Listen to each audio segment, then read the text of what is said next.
ओम शांति। 6 फरवरी 1969 अव्यक्त बाप दादा के अव्यक्त महावाक्य। सार है, महिमा सुनना छोड़ो, महान बनो। सभी याद की यात्रा में बैठे हो। पढ़ाई का सार तो समझ में आ गया। उस सार को जीवन में ला करके दुनिया को वह राज सुनाना है। रचयिता और रचना की नॉलेज को तो समझ गए हो। सुना तो बहुत है, लेकिन अब जो सुना है वह स्वरूप बनके सभी को दिखलाना है। कैसे दिखाएंगे? आपकी हर चलन से बाप और दादा के चरित्र नज़र आवें। आपकी आँखों में उस ही बाप को देखें। आपकी वाणी से उन्हीं की नॉलेज को सुनें। हर चलन में हर चरित्र समाया हुआ होना चाहिए। सिर्फ बाप के चरित्र नहीं, लेकिन बाप के चरित्र देख बच्चे भी चरित्रवान बन जाएं। आपके चित्र में उसी अलौकिक चित्र को देखें। आपके व्यक्त रूप में अव्यक्त मूर्त नज़र आवे। ऐसा पुरुषार्थ करके जो बाप दादा ने मेहनत की है उसका फल स्वरूप दिखाना है। जैसे अज्ञान काल में भी कोई कोई बच्चों में जैसे कि बाप ही नज़र आता है। उनके बोलचाल से अनुभव होता है जैसे कि बाप है। इसी रीति से जो अनन्य बच्चे हैं उन एक एक बच्चे द्वारा बाप के गुण प्रत्यक्ष होने चाहिए और होंगे। कैसे होंगे? उसका मुख्य प्रयत्न क्या है? मुख्य बात यही है जो साकार रूप से भी सुनाया है, याद की यात्रा। अव्यक्त स्थिति में स्थित होकर हर कर्म करना है। अब तो बच्चों को बहुत सामना करना है, लेकिन समर्थ साथ है, इसलिए कोई मुश्किल नहीं है। सिर्फ एक बात सभी को ध्यान में रखनी है कि सामना करने के लिए बीच में रुकावट भी आएगी। सामना करने में रुकावट कौन सी आएगी मालूम है? देह अभिमान तो एक मूल बात है, लेकिन सामना करने के लिए बीच में कामना विघ्न डालेगी। कौन सी कामना? मेरा नाम हो, मैं ऐसा हूँ, मेरे से राय क्यों नहीं ली, मेरा मूल्य क्यों नहीं रखा। यह अनेक प्रकार की कामनाएं सामना करने में विघ्न रूप में आएंगी। यह याद रखना है, हमको कोई कामना नहीं करनी है, सामना करना है। अगर कोई कामना की तो सामना नहीं कर सकेंगे। और अव्यक्त स्थिति में महान बनने के लिए एक बात जो कहते रहते हैं वह धारण कर ली तो बहुत जल्दी और सहज अव्यक्त स्थिति में स्थित हो जाएंगे। वह कौन सी बात? हम अभी मेहमान हैं, क्योंकि आप सभी को भी माया सूक्ष्म वतन होकर जाना है, क्योंकि आप सभी को भी वाया सूक्ष्म वतन होकर घर चलना है। हम मेहमान हैं, ऐसा समझने से महान स्थिति में स्थित हो जाएंगे। मेहमान की बजाय ज़रा भी एक शब्द में अंतर कर लिया तो गिरावट भी आ जाएगी। वह कौन सा शब्द? मेहमान समझना है, लेकिन महिमा में नहीं आना है। अगर महिमा में आ गए तो मेहमान नहीं बनेंगे, मेहमान समझेंगे तो महान बनेंगे। है ज़रा सा अंतर मेहमान और महिमा, लेकिन ज़रा सा अंतर भी अवस्था को बहुत नीचे ऊपर कर देता है। तुम सभी को ज्ञान कौन सा देते हो? त्रिमूर्ति का। जैसे त्रिमूर्ति का ज्ञान औरों को देते हो, वैसे अपने पास भी 3 बातों का ज्ञान रखना है।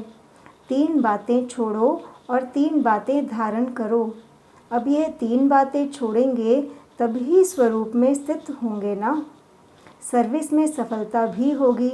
बताओ कौन सी 3 बातें छोड़नी है? जो सर्विस में विघ्न डालती हैं वह छोड़नी है। एक तो कभी भी कोई बहाना नहीं देना। दूसरा, कभी भी किसी के सर्विस के लिए नहीं कहराना।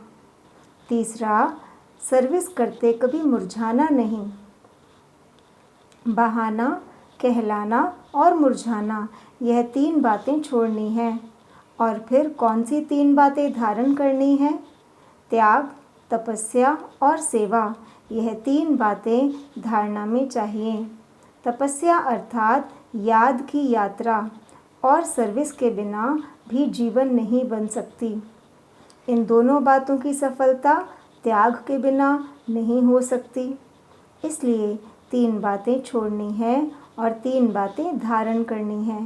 अगर इन 3 बातों की धारणा हुई तो क्या बन जाएंगे? जो आपका गायन है ना, वही स्वरूप बन जाएंगे। यहाँ आबू में भी आपका गायन है। किस रूप में और कौन सा रूप यादगार का है?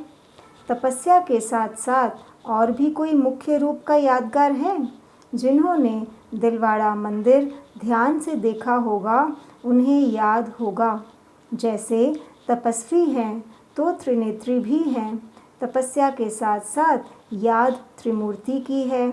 तो जैसा यादगार है त्रिनेत्री का, ऐसा बनना है।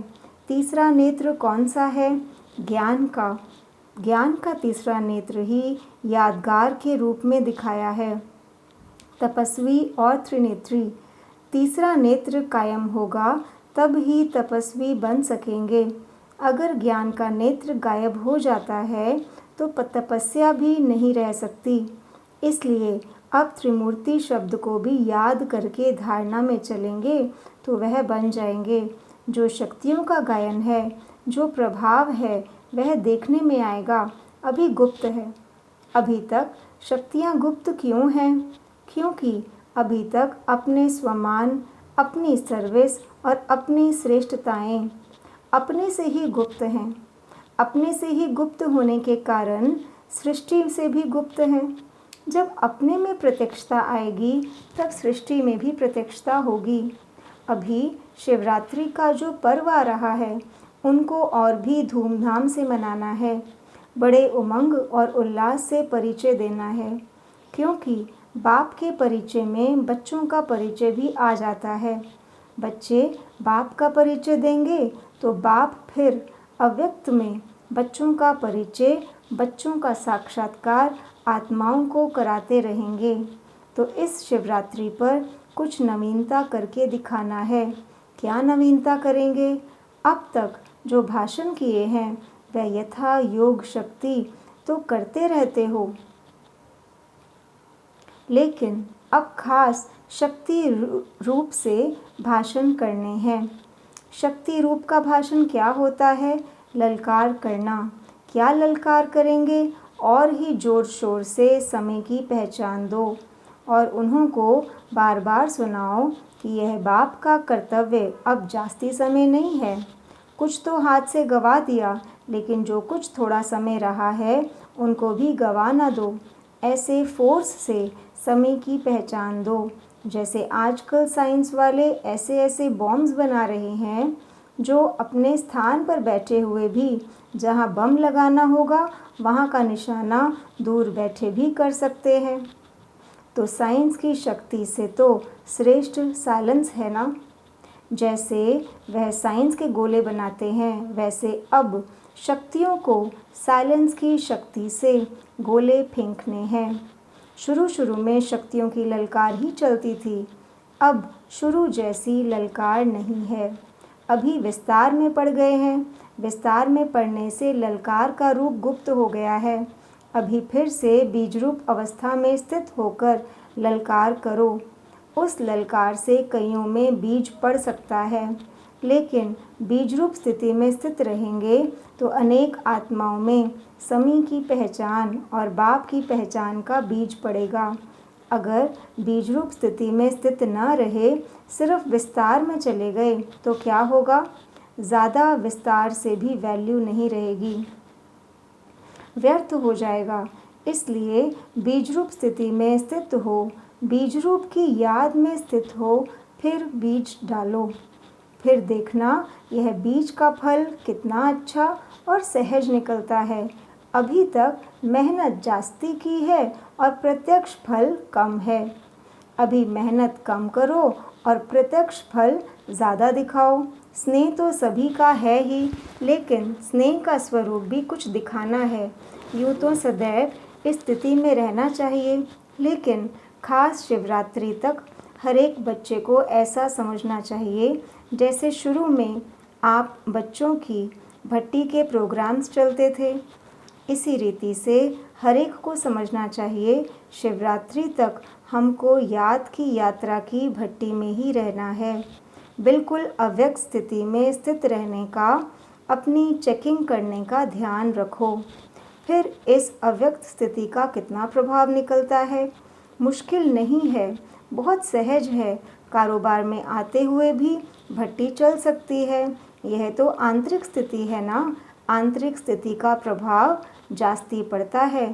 सभी अमृत वेले मुलाकात करते हो। अभी तक ऐसा वायुमंडल पहुंचा नहीं है।